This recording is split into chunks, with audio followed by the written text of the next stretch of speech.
Alam nyo, kapag sumasakit banda rito sa may dulo, dadalhin nyo agad sa akin.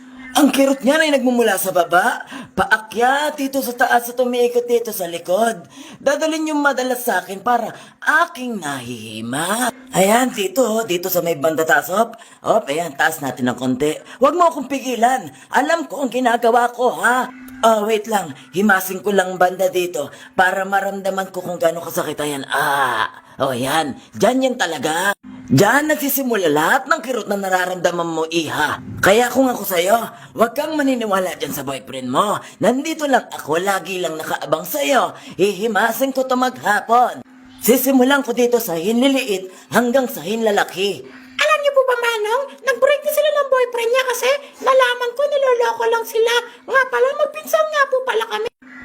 Ganun ba? Sabi ko naman sa'yo, lahat yan magloloko. Pagkatapos kang paniwalaan, biglang lalayo.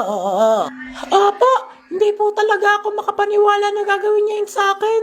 Kaya nga po, sabi ko sa kanya, huwag na siya magpapakatanga sa boyfriend niyang yan. Diyan sinipa siya dyan, kaya masakit. Banda dito ba? Oo nga, kitang-kita ko, parang may konting pamamaga.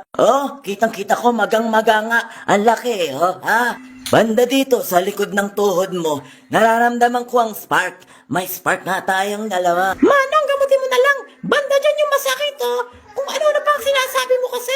Maniwala ka sa akin. Ako ang gagamot sa pusong sugatan ng pinsan mo. Pero Manong, para kasing minamanyak mo na siya. Hindi naman sa ganon. Ako'y matagal lang manggagamot. Ayan, ilabas mo pa ng konti yung panty mo. Ayan, banda dito. Ayan, ang puti napakaputi. Wow. Eto, tingnan mo ang gagawin ko para mawala ang sakit. Pipisilin ko lang. Ay, Manong, wag! Wag po! Parang minamanyak mo na ako, Manong. Ano ka ba? Magtiwala ka lang.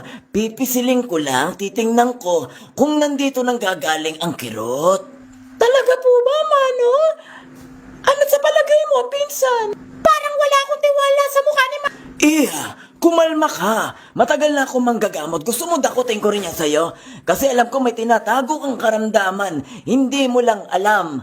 Kaya dapat ipahawak mo rin sa akin yung bulubundukin mo.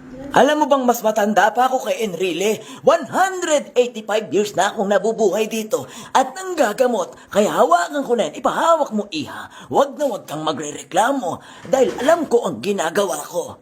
Kadalasan, pinipisa ko lamang ang dalawang bulubundukin nila at kumagaling na sila sa kanilang mga karamdaman. Kaya iha, ipahawak mo na yan sa akin. Ipahawak mo na, tanggalin mo na, iha. Talaga po ba, Manong? Mawawala po ba talaga yung sakit ko? At saka nung pinsan ko, parang ang namamaga. Manong, kasi strict po ang parents ko. Paano kayo gagaling niya sa karamdaman nyo kung ayaw niyong ipahawak sa akin ang dalawa niyong bulubundukin? Alam niyo ba yung huli kong ginamot? Ngayon, magaling na siya. Kasama na niya ang mga anak namin na 13.